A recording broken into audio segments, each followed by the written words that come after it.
Right, so this might catch me out. This is the drive for the vacuum pump and also for the oil pump going down here. And there's a bearing in here.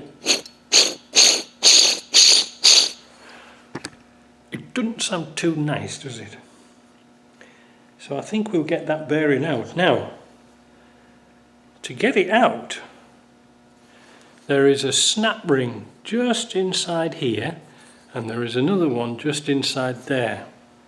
I'm going to take this across to the vise. See if we can get that bottom one out first. It looks like we can get it out with a pick, and then we'll have a look and see if we've got a bearing. Doubt it. Right, yesterday I was working on the engine, and it came to fitting some bits and pieces on that 200 TDI that might be important for you. The vacuum pump. I've already covered the vacuum pump once in another video, I think, but all it is 3 bolts, O-ring, and make sure all the vanes inside are not sticking. That's kind of easy. There's nothing to know. There's no bearings involved or anything. But the support for the vacuum pump, the drive, might be of some interest, because yesterday I worked out that this bearing here was finished. So I ordered another one. It should be in today. And it's quite easy to take apart. It's just pressed into this housing, held in by a clip, and then there's this shaft here that's held in by a circlip. Big deal, nothing really interesting there. And that's the drive there for the oil pump. But what is interesting is, inside here is an O-ring. And this O-ring goes around here, like that. See how tight it is? Well, what a pig of a job I had trying to get that out, the old one. It was rock hard. In fact, so much so I ended up drilling it in 3 or 4 different places and dropping out. Now, is this the problem? Why some 200 TDIs have oil pressure problems? Why? Well, let me get the oil pump out. Here's the oil pump. Now, there's nothing special about the oil pump. It's a pump, but it's how it distributes the oil which is interesting. Because I've got this one here to do a video on shortly, but as you can see on the pump, there's a pickup pipe here, but where's the outlet? Strange, eh? The outlet is through the centre of this pump top, and this pumps oil up into your engine through the block, and it ties into, which bit is it in now? So as it's going through the block, oil's coming through here, and through here, and the skew gear is oiled by unfiltered oil. Interesting, eh? Because once oil gets up to here, there's a little brass bush inside here. I'll go and get it. So there we are, there's the brass bush. It's held in by a grub screw behind the oil filter. And so oil is coming up through here, and then it goes through your oil filter and then back into your engine system. So there's unfiltered oil gets dropped back down. Once it's hit this skew gear, it comes out of these holes and tops and wherever it can go, but it drops back down into the body. Now, if that O-ring there is knackered, you're going to get excessive oil going into your, or dropping oil pressure, should I say. You're going to get reduced oil pressure, in my opinion. So, I think it's something that's often neglected, that little O-ring in there, because I don't do too many 200 TDIs, because this is the old system. Because on the petrol engines, this would have been your distributor, and on the diesel engines, this would have been your injector pump. But it was a different sort of drive top. This is engineered to fit this. All right. Now, there's no real drive or anything on that thing at all.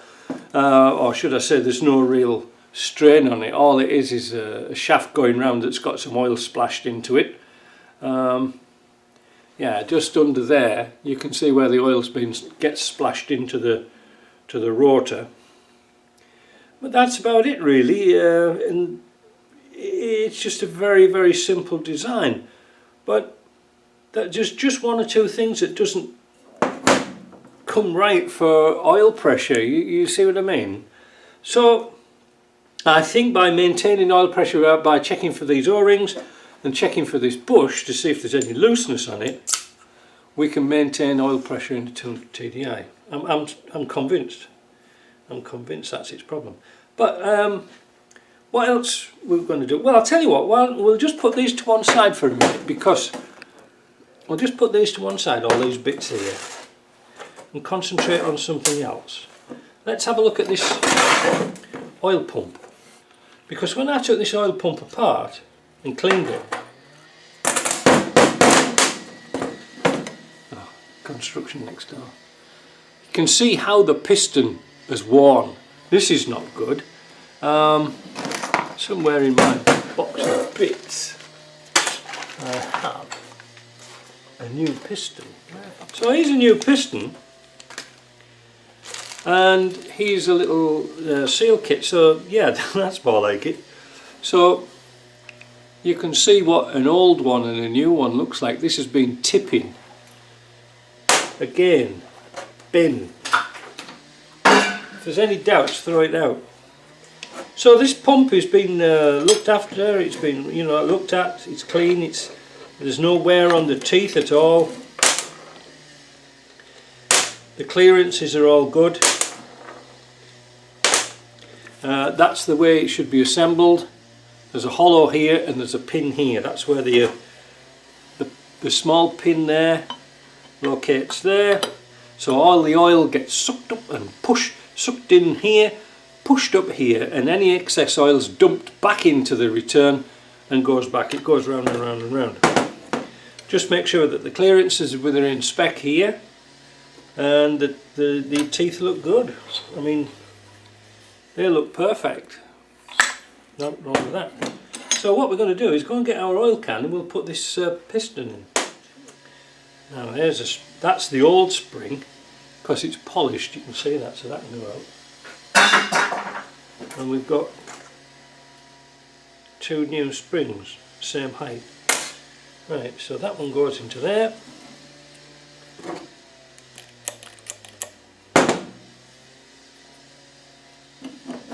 That goes into here. And then we're going to take this copper washer off. Discard that in the copper bin. And we've got two washers here for some bizarre reason, I don't know why.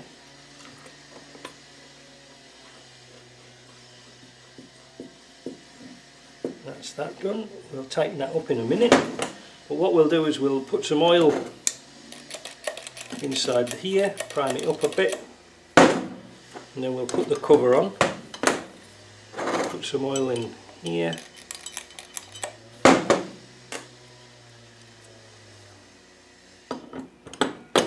And then we can assemble this pump back again. Now we have to do this, we have to do all this lot first before we can do front timing cover, and I'll explain it to you in a minute why. Take the camera around and I'll show you why we have to do it in this order. So I'm going to tighten all those bolts down and I'll come back.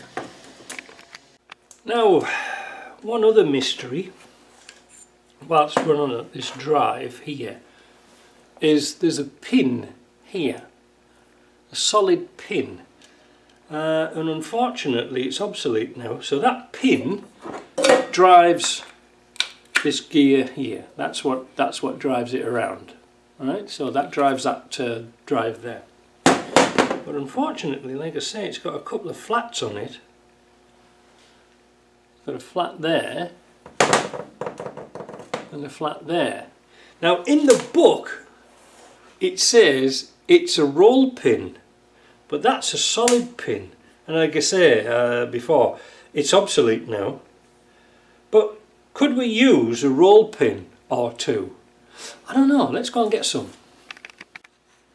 Well, of course, this is probably metric, and these are all inch, unfortunately. 5.99, and the only pin I've got here is a 6.38. Shall we try it? Shall we try push it in? See if it works. I doubt it. It's long enough. Might have to trim it down a bit, but I think what I'll do is I'll put a bigger lead on that, like a point with a grinder, and see if we can push it in. If it doesn't work well, we'll have to try and find some metric ones. Well, look at that. By using brute force and ignorance, we've got that in. Is it going to drive? Yes, indeed. Now, one of the little things you can do with roll pins is you can put one inside another one. Make that into a point, because the idea of a roll pin, let me get you a bigger one out. The idea of a roll pin is it's a spring, you know, and it's hardened. So when you nip it together, it's got tension, you know, it's trying to force its way out so it can't drop out. Not unlike this, well, this pin can't drop out because it's held in by its housing, but it's worn. And like I say, there's only I think it was Craddock's who sold them, there wasn't that many people. I might just have a go at see if I can put that into there. I'm quite happy with the pin itself. I wonder if that pin will go in. We shall see. Well, what do you know? I can put one pin inside another. Look at that. Ooh, that's not going to break, is it?